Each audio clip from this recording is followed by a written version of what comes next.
Hey everybody, welcome to the newest baseball podcast, Heading Home with Zach Shopene. During these podcasts, I hope to spread information and my thoughts on certain topics within the game.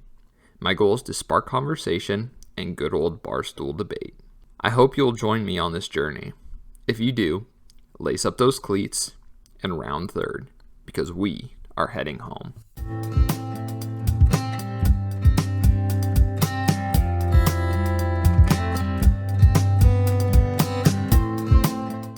Before we get into today's discussion, I want to get you all thinking with today's baseball question of the day.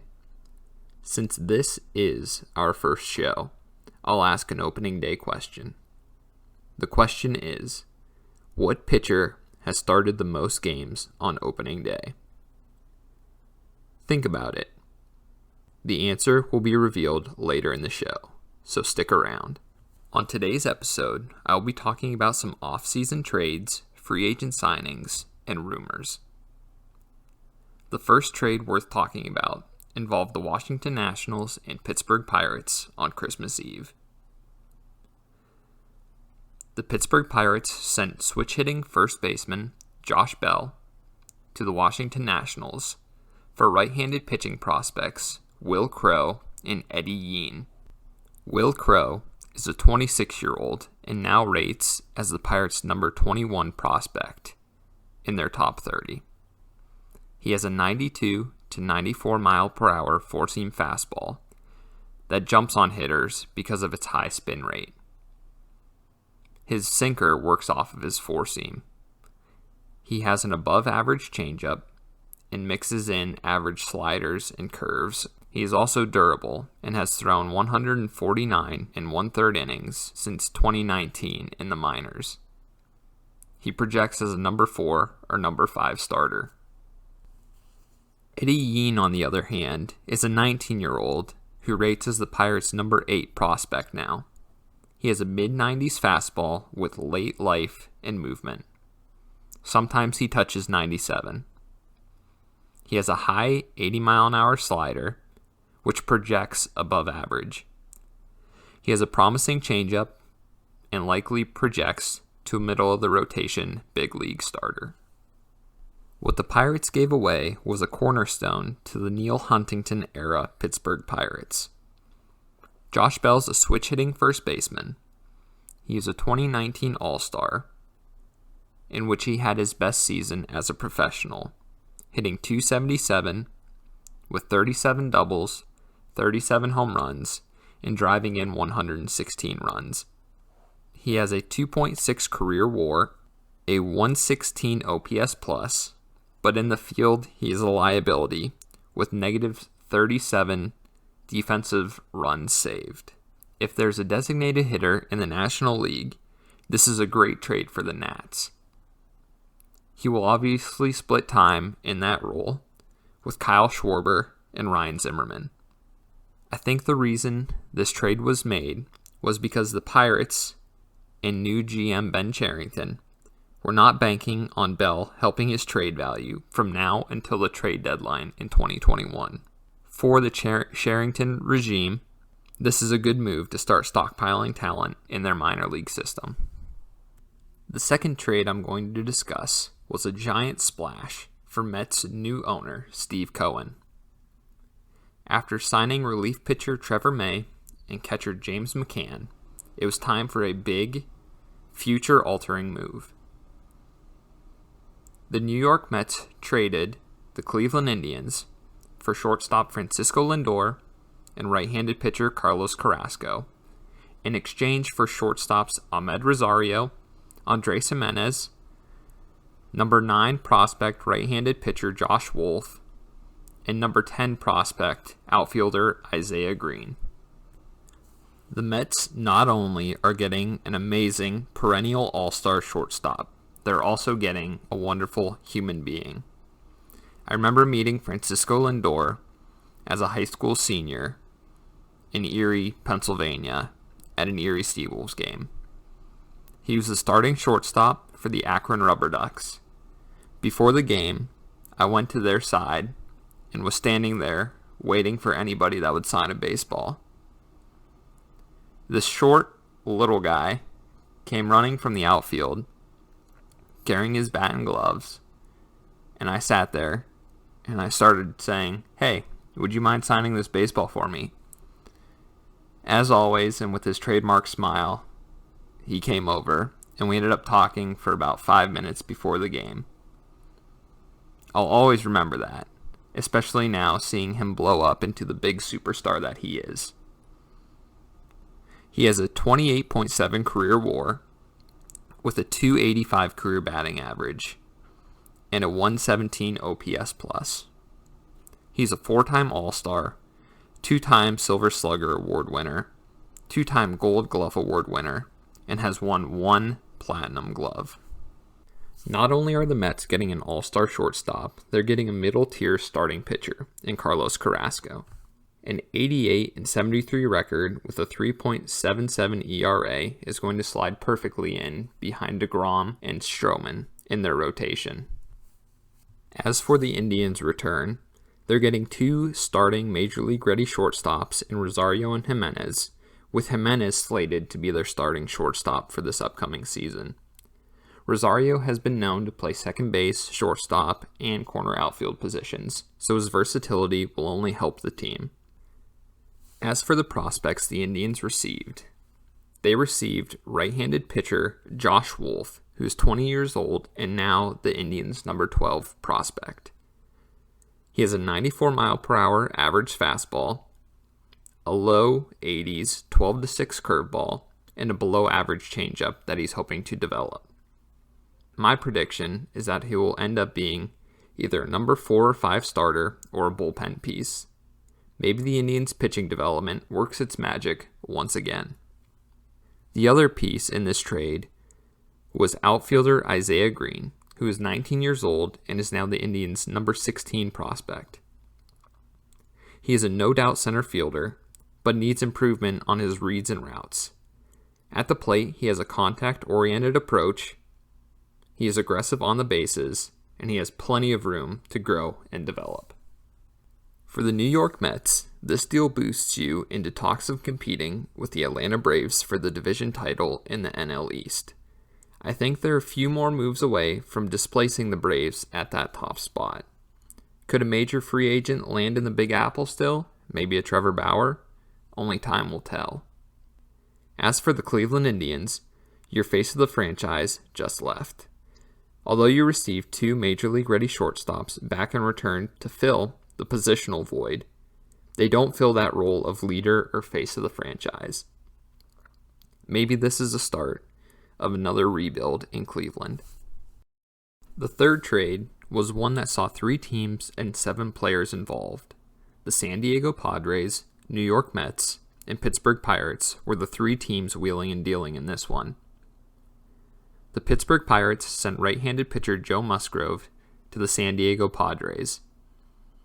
The Padres then sent left-handed pitcher Joey Lucchesi to the New York Mets. The Pirates' haul included San Diego's number 7 prospect, outfielder Hudson Head, number 17 prospect, left-handed pitcher Omar Cruz, number 20 prospect, right-handed pitcher David Bednar, right-handed pitcher Drake Fellows, and New York Mets number 14 prospect, catcher, outfielder Endy Rodriguez.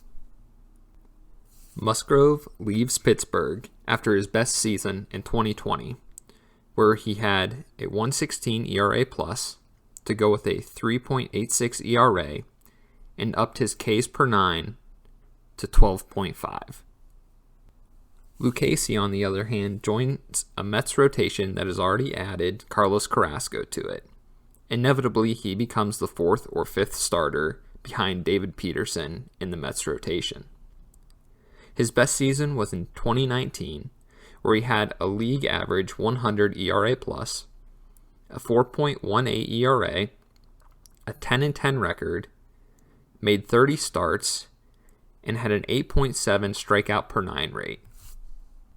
While the Pirates got a haul of prospects, I'm only going to go over 3 of them. The first one is outfielder Hudson Head, who is 19 years old and bats left-handed. He is now the Pirates' number 6 prospect.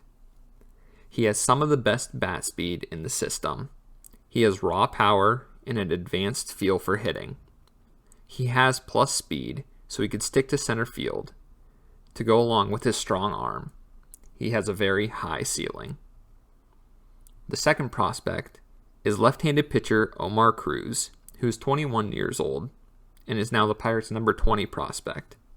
He's not particularly overpowering and has a low 90s fastball. His curveball and changeup project as average pitches. Scouts prefer his breaking ball to his changeup. He could be a back rotation starter or a major bullpen piece. The last person I'm going to discuss in this trade is outfielder and catcher Endy Rodriguez, who's 20 years old and is the Pirates' number 22 prospect in their system. As of now, he is a switch-hitting catcher with an advanced approach and natural bat-to-ball skills. He makes lots of contact and sprays the ball to all fields. He has raw power, and he moves well behind the plate. He has solid catch and throw skills, and like I said earlier, can play first and outfield positions. For the San Diego Padres, they get another starter to bolster their rotation, especially after already trading for starters Blake Snell from the Tampa Bay Rays and Yu Darvish from the Chicago Cubs. Their rotation now consists of Snell, Darvish, Musgrove, Chris Paddock, and Dinelson Lamet, with their top prospect and number 3 prospect in all of baseball, left-handed pitcher Mackenzie Gore, waiting in the wings. It's harder to find a rotation with better potential coming into this season. The Mets in this deal acquire another pitcher with a lot of upside and will slide into the back end of their rotation. Lucchesi should eat innings and be a solid left-handed option for the Mets going forward. I really like this move. On the Pittsburgh Pirates side of this trade, and personally being a Pirates fan, I'm happy with this trade. Looking back to the Garrett Cole trade to the Astros, they have essentially turned him into 8 different players to hopefully play for the Pirates. Since Musgrove was in this initial deal, I'm not including him, since he is no longer on the team. I'm personally excited in the returns of outfielder Hudson Head, left-handed pitcher Omar Cruz, and catcher outfielder Endy Rodriguez. I feel like, hopefully, we will be talking about them producing in the major leagues within the next 3 to 4 years, but only time will tell. The last trade I'm going to talk about was between the New York Yankees and the Pittsburgh Pirates. The Pittsburgh Pirates traded away right-handed pitcher Jameson Taillon in exchange for 4 minor league prospects. They're number 7, 11, and 16 prospects in the Yankees system. The Yankees are getting a pitcher whose last full season was in 2018. That was also Taillon's best season, where he had a 1.22 ERA+, a 14-10 record, a 3.20 ERA, and struck out 8.4 players per 9 innings. I'm not going to discuss any of the prospects in this, but I do have a note. 4 different people asked me what I thought about this trade when it first broke. At first, I couldn't figure out who was traded or who we received, mostly because I was out grocery shopping. But after further review, I came up with this statement and sent it to all 4. I personally think the Taillon trade has been the best Cherington has made. I think in this rebuild mode, it's such a smart move. You flip a guy in Taillon coming off his second Tommy John surgery and hasn't pitched since May of 2019 for 3 top 20 prospects plus another player from the Yankees system. Plus, the Yankees assume all of the risk with Taillon. If he doesn't pan out, which I personally hope doesn't happen, I hope he succeeds in the Bronx. We just infused our farm system with 4 players who have learned the Yankee way. We need all of the young talent we can get to help this rebuild. From the outside, this deal is a win-win-win. The Pirates continue their offseason of stockpiling future talent. What Ben Cherington is doing in Pittsburgh is what should have happened after 2018 when they decided to trade Garrett Cole and Andrew McCutchen. The Yankees are getting another piece to plug into their rotation behind Garrett Cole and Corey Kluber after losing J.A. Happ, Masahiro Tanaka, and potentially James Paxton to free agency. And lastly, Jameson Taillon leaves a losing franchise to join a legitimate World Series contender. It's a win-win-win all around. This now makes 11 players Ben Cherington has acquired since Christmas Eve of 2020. 8 of them are now in the Pirates' top 30 prospects. 5 of them are pitchers, 2 outfielders, a catcher/outfielder, plus 2 more pitchers and an infielder. This is what a rebuild is all about. Now that we're done discussing trades that have already happened this offseason, I'm going to hop into the major free agent signings. First, Ha-Seong Kim, a South Korean infielder, signed with the San Diego Padres for 4 years at $28 million. Kyle Schwarber signed a 1-year, $10 million deal to join the Washington Nationals. Liam Hendriks signed a 3-year, $54 million deal to pitch for the Chicago White Sox. Archie Bradley joined the Philadelphia Phillies on a 1-year, $6 million deal. DJ LeMahieu re-signed with the New York Yankees, and we're going to discuss this later, for 6 years and $90 million. Corey Kluber also joined the Evil Empire and signed a 1-year, $11 million deal. John Lester joined the Washington Nationals for 1 year at $5 million. Kirby Yates signed a 1-year, $5.5 million deal with the Toronto Blue Jays. George Springer signed with the Toronto Blue Jays as well, which is another signing we will discuss later, for 6 years at $150 million. And Michael Brantley re-signed with the Houston Astros at 2 years for $32 million. First, we're going to discuss DJ LeMahieu re-signing with the New York Yankees for 6 years at $90 million. He has a 24.8 career WAR with 85 home runs, 478 RBIs, and a career batting average of .305. This 2-time batting champ and versatile infielder was almost ready to pack his bags and head out of the Bronx. He had a deal from the Toronto Blue Jays for 4 years at $78 million. As the Yankees, I would find it hard to believe letting your team's MVP walk out the door. As much as I dislike the Evil Empire, I couldn't imagine LeMahieu in anything other than Yankees pinstripes right now. As for the Toronto Blue Jays, after missing out on LeMahieu, they focused to sign outfielder George Springer to a 6-year, $150 million deal. In Springer, they're getting a player with a 27.5 career WAR, 174 home runs, 458 RBIs, and a .270 career batting average. This is the big splash move for Toronto. They're getting a player who is a consistent threat from the leadoff spot and can make a game 1-0 in one pitch.